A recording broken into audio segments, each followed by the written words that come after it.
Hi everyone, कशा मित्रांनो तुम्ही बघा आता पर्यटन मॅथ अँड कॉमर्स कोचिंग क्लासमध्ये आपल्या संपूर्ण विद्यार्थ्याचं हार्दिक स्वागत आहे. तर बघा आपण घेऊन आलेला आहे इन्कम टॅक्स. बघा आता विद्यार्थी मित्रांनो, बीकॉम सेकंड इयर आणि फीस सेमिस्टर थर्डला इन्कम टॅक्स म्हणून दिलेला बेटा. काय दिलेला आहे? Income tax part 1, income income from house salary, income from house salary, income from house salary म्हणजे सॅलरीचे गणित तुम्हाला यावेळेस आहेत बेटा. कोणते गणित आहेत बेटा? इन्कम फ्रॉम हाऊस सॅलरी आहे की नाही. म्हणजेच इन्कम फ्रॉम हाऊस सॅलरी मध्ये आपल्याला काय काय दिलेलं आहे तर बघूयात आपण.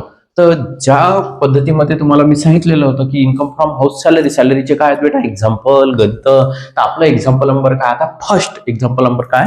फर्स्ट तुम्ही म्हटलं होतं विद्यार्थी मित्रांनो, मला मेसेज केलता ना की बस सर इन्कम टॅक्सचे गणित सुद्धा शिकवा. तर बघा आता विद्यार्थी मित्रांनो, इन्कम टॅक्सचे गणित सुद्धा पाहून घ्या.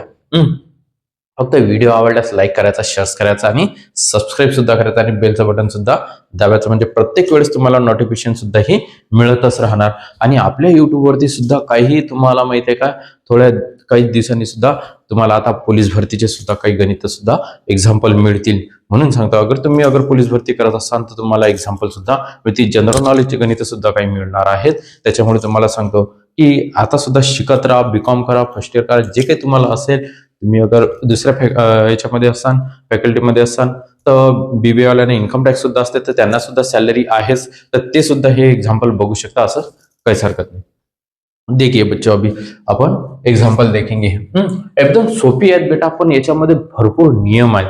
तर तुम्हाला नियम हे स्वतः पाठ करावे लागतील, लर्न करणे खूप आवश्यक आहेत. तर बघा आता, तर सगळ्यात सुरुवातीला तुम्हाला मी शिकवलेलं होतं किंवा इयर दिलेलं असते. काय दिलेलं असते बेटा? इयर. हे असेसमेंट इयर तुमचं जे आहे हे 25-26 आहे. असेसमेंट इयर किती आहे बेटा तुमचं? हे 25-26, 25-26. First April 2025, 31 March 2026. तर थर्ड सेम, फोर्थ सेमला पहिले इन्कम टॅक्स असायचं, परंतु त्यांनी आता दिलेला आहे. म्हणजेच एप्रिल महिना संपल्यानंतर तुम्हाला माहित असायचं की बा ते इन्कम टॅक्स तुम्हाला हे लास्ट इयरला. परंतु आता जे आहे ते तुम्हाला आता प्रिव्हियस इयर म्हणजे कोणता आहे? लास्ट इयर तुमचं कोणतं आहे? 24 कोणता राहणार? 4. तर बघा आता मित्रांनो, एक्झाम्पल नंबर फर्स्ट, मिस्टर बगा work bug in a private companies आहे की नाही. ही ज इन्कम, त्या मिस्टर बग याची जो व्यक्ती आहे, तो व्यक्ती प्रायव्हेट कंपनीमध्ये का आहे, त्याची इन्कम दिलेली आहे. ही ज income for the previous year ending 31 March 2024 is as under. त्याची खालील प्रमाणे आपल्याला काय दिलेली आहे बेटा? सॅलरी दिलेली आहे.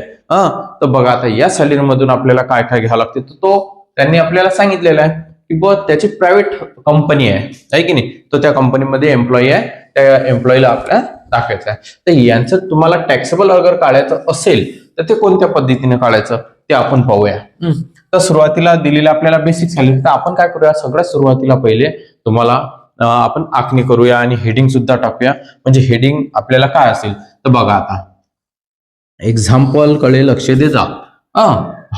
म्हणजे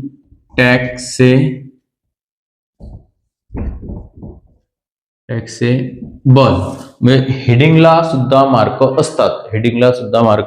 असतात. हे गोष्ट लक्षात ठेवायची. Taxable income from salary, for कोण आहे बेटा? तो मिस्टर बग. या व्यक्तीची. आता या व्यक्तीची taxable income from house salary, या व्यक्तीचं नाव दाखवायचं, ज्या व्यक्तीचं असेल त्या व्यक्तीचं, आणि त्याचं असेसमेंट इयर दाखवायचं. म्हणजेच तुम्हाला आता हे बघा, इथं दिलेलं आपल्याला फॉर, इथं लिहायचं असते तुम्हाला असेसमेंट इयर 2025-2060 हे तुमचं झालं असेसमेंट इयर. आणि तुम्हाला या पद्धतीमध्ये त्याची काय करावं लागते? आखणी. म्हणजेच पर्टिक्युलर अमाऊंट आणि अमाऊंट. बघा झालं, या पद्धतीमध्ये त्याची आखणी करायची. इथं दाखवायचं आपल्याला पर्टिक्युलर अमाऊंट. तुम्ही अमाऊंटचं स्पेलिंग पूर्ण लिहून घ्याल. आणि व्हिडिओ आवडल्यास लाईक करायचा, शेअर करायचा आणि सबस्क्राईब सुद्धा करायचं. ओके, पाहता मित्रांनो, बघा किती छान प्रकारे एकदम मी तुम्हाला एकदम सोप्या आणि साध्या भाषेत सांगतो. आपल्याला बेसिक सॅलरी असते, म्हणजे दर महिन्याला सॅलरी मिळते, आपल्याला मिळते की नाही. हा, त्या सॅलरीच्या व्यतिरिक्त सुद्धा कंपनीमध्ये वेगवेगळ्या प्रकारचे सुद्धा त्यांना पेमेंट देण्यात येते किंवा मग फॅसिलिटी देण्यात येतात. आणि तुम्ही ऐकलेलं असेल पीएफ कटतो, बोनस, कमिशन्स, आहे की नाही. हा, मेडिकल अलाउनेस, ह्या गोष्टी तुम्ही ऐकलेल्या असेल. कंपनी असेल, गव्हर्नमेंटमध्ये असतील, तर तुम्हाला वेगवेगळ्या प्रकारच्या तुम्हाला काय देतात, त्या फॅसिलिटी मिळत असतात. त्या फॅसिलिटी ज्या मिळतात तर त्याचे सुद्धा तुम्हाला त्याच्यावर टॅक्सेबल इन्कम लागत असते. तुमची टॅक्स किती, म्हणजे तुमच्याकडे उरलेली पगार जी असते ती. बघा आता यांनी आपल्याला सुरुवातीला 1 नंबरला दिलेला आहे बेसिक हे सॅलरी. हा, तर बेसिक सॅलरी 20,000 पर मंथ आहे. किती आहे बेटा, पर मंथ, म्हणजे 20,000 इंटू 12, 12 महिने. 1 मंथ, एका महिन्याचे 20,000, 12 महिन्याचे किती, 12 2 चा 24, म्हणजे 2,40,000, 2,40,000. ओके, म्हणजे वार्षिक उत्पन्न झालं आपल्याला 2,40,000 रुपये. 2,40,000 हे आपलं इन्कम आहे. हे काय बेटा, आपलं इन्कम. पिंट्या लक्ष दे बेटा, एकदम गणित कोणाला झालं तर कठीण पण आहेत आणि नाही तर सोपी पण आहेत. पण गणित हे नियमच अगर पाठ नसेल तर तुम्हाला येणार नाही. म्हणून सांगतो नियम पाठ ठेवा म्हणजेच येतील.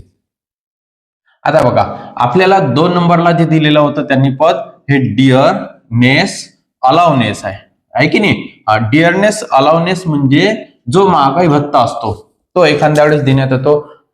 जेव्हा महागाई भत्ता वगैरे कंपनी ठरवत असते की महागाई भत्ता यावेळेस द्यायचा म्हणून, तर त्यावेळेसचा तो असतो. हा फक्त अलाउनेस सांगतो नंतर वाटल्यास. त्याच्यामध्ये प्लस नाही करावं लागत, त्याच्यामध्ये valuation of rent free, valuation of rent free मध्ये.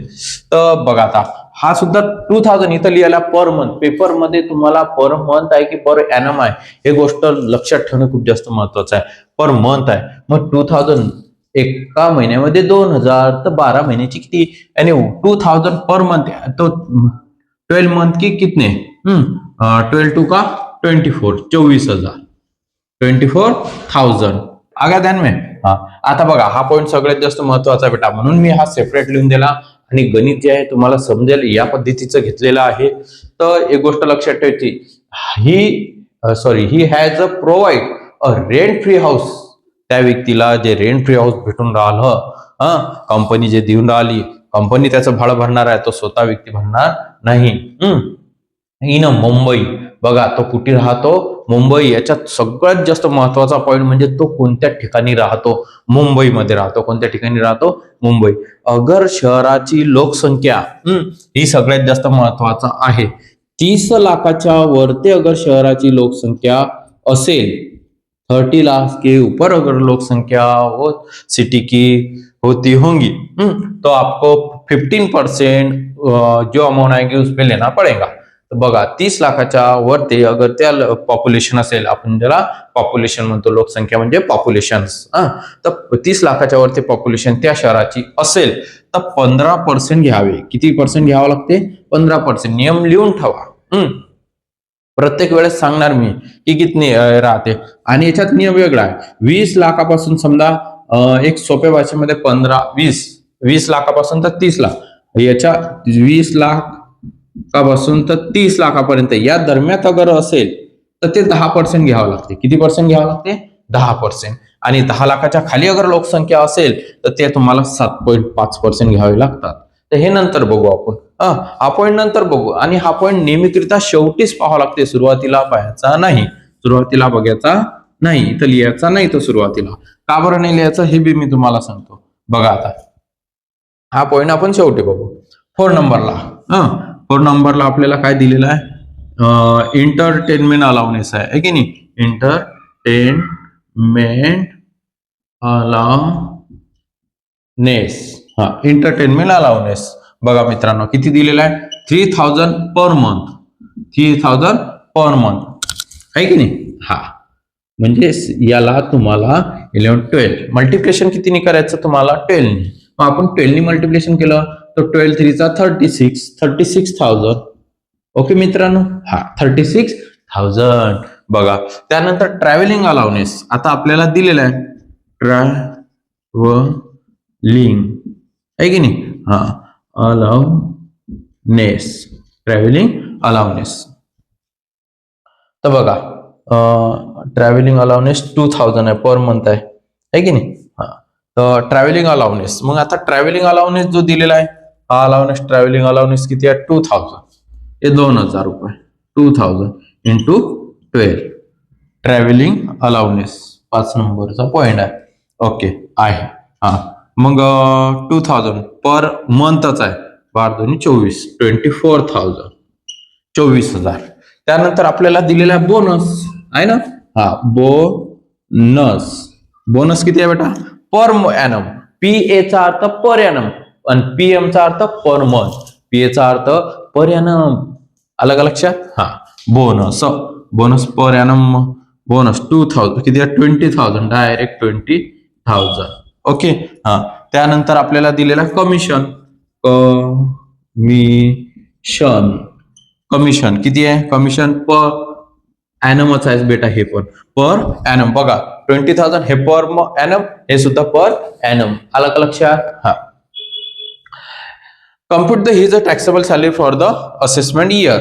Assessment year. तर बघा आता विद्यार्थी मित्रांनो, आता आपण खाली सगळ्यात पहिले लिहूया की व्हॅल्युएशन्स ऑफ रेंट फ्री हाऊस है की नाही. हा रेंट फ्री हाऊस. तर इथं दाखवायचं 15% एन्युअल सॅलरी. एन्युअल सॅलरी बघा आता 15% एन्युअल सॅलरी. तर मग एन्युअल सॅलरी कोणकोणती येते बेटा, तर बघा एन्युअल सॅलरी मध्ये आपल्याला सगळ्यात पहिले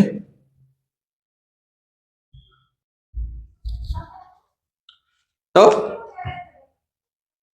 बघा विद्यार्थी मित्रांनो, हे बघा 15% एन्युअल सॅलरी, 15% एन्युअल सॅलरी. मग सॅलरी कोणकोणती बेटा, तर बेसिक सॅलरी किती दिलेली आपल्याला, हे बघा ऍडिशनल करून दाखवतो मी तुम्हाला इथं. बेसिक सॅलरी 2,40,000 प्लस अलाउनेस सगळ्या घ्यायच्या, डिअरनेस अलाउनेस सोडून, डिअरनेस अलाउनेस सोडून, हा डिअरनेस अलाउनेस सोडून द्यायची, अलग लक्षात. हे मागे बघता हे येत नसते. एंटरटेनमेंट अलाउनेस किती अमाऊंट 36,000, हे 36,000 प्लस त्याच्यानंतर ट्रॅव्हलिंग अलाउनेस 24,000, हे 24,000 प्लस त्याच्यानंतर बोनस, बोनस सुद्धा येत असते 20,000. ओके प्लस त्यानंतर कमिशन आहे की नाही, कमिशन किती आहे 10,000. या सगळ्यांची आपल्याला करायची आहे बेरीज, या सगळ्यांची आपल्याला काय करायची आहे बेरीज. बेटा काय करायची आपल्याला त्यांची बेरीज. तर बघा आता 2,40,000 प्लस 36,000 प्लस 24,000 प्लस 20,000 प्लस 10,000, याला 3,30,000, 3,30,000 आहे की नाही. हा 3,30,000 म्हणजे 3,30,000. आता हे 3,30,000 याच्यावरती काढायचं आहे तुम्हाला 15%. किती पर्सेंट 15% म्हणजे भागीला 100 करायचा. हा बघा याला इंटू 15 आणि हे पर्सेंटेज चिन्ह सोपे आहेत. 29,500 सॉरी 49,500 म्हणजे 49,500 49,500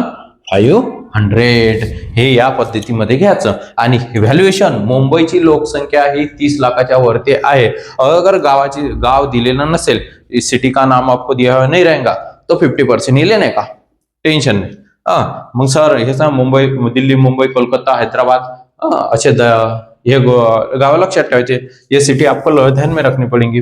मुंबई 49,500 आला, 50% काढलं. हे कोणत्या पद्धतीने काढलं तुम्हाला समजलं. आता याच्याच खाली याला यांची करायची ऍडिशनल. यांची काय करायची बेटा ऍडिशनल, सगळ्यांची ऍडिशनल करायची. मग आता सगळ्यांची ऍडिशनल करूया. आता आपण 2,40,000 plus 24,000 plus 36,000 plus 24,000 plus 20,000 plus 10,000 plus 49,500 4,03,500 म्हणजेच इथं तुम्हाला लिहायचं 4,03,500 4,03,000. याला नाव द्यायचं gross salary.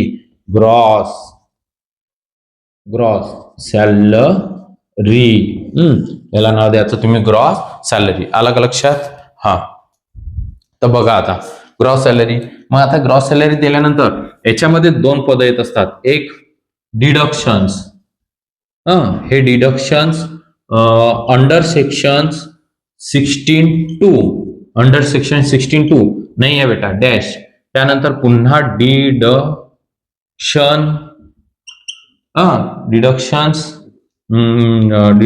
Under section 16(3). Okay, हे पण नाहीये. म्हणजे बघा आता ह्या दोन दिलेल्या नाही आहेत आपल्याला. Deduction under section 16(2), deduction under section 16(3).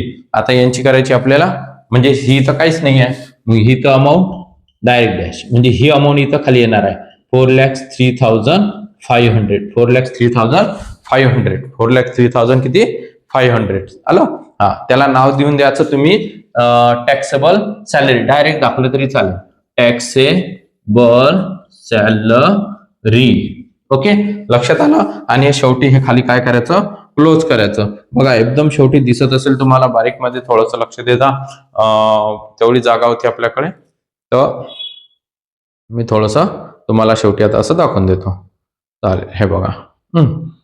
Okay, हा, तर बघा आता, तर टॅक्सेबल सॅलरी डिडक्शन 16(2) डॅश नाहीये, अमाऊंट काहीच नाहीये. त्याच्यानंतर डिडक्शन अंडर सेक्शन 63 ही पण नाहीये. डिडक्शन असतात त्या गव्हर्नमेंटच्या, नंतरच बघू आपण ते. टॅक्सेबल सॅलरी यांची ऍडिशनल केली, सगळ्यांची ऍडिशनल केली, इथं आली 4,03,500. डिडक्शन असेल तर मायनस करत असतात. व्हिडिओ आवडल्यास लाईक करा, शेअर करा आणि सबस्क्राईब करा. बेलचं बटन दिलेलं असेल ते सुद्धा दाबा. आणि तुम्हाला स्क्रीनशॉट काढायचा असेल काढून घ्या बेटा, काहीच हरकत नाही. बघा स्क्रीनशॉट. ओके, हा, समजलं मित्रांनो? एकदम सोप्या आणि साध्या पद्धतीमध्ये मी तुम्हाला समजून सांगितलं. काही असल्यास, काही अडचण असल्यास मला मेसेज करा, सांगा, कमेंट्स करा. आणि जय हिंद, जय महाराष्ट्र.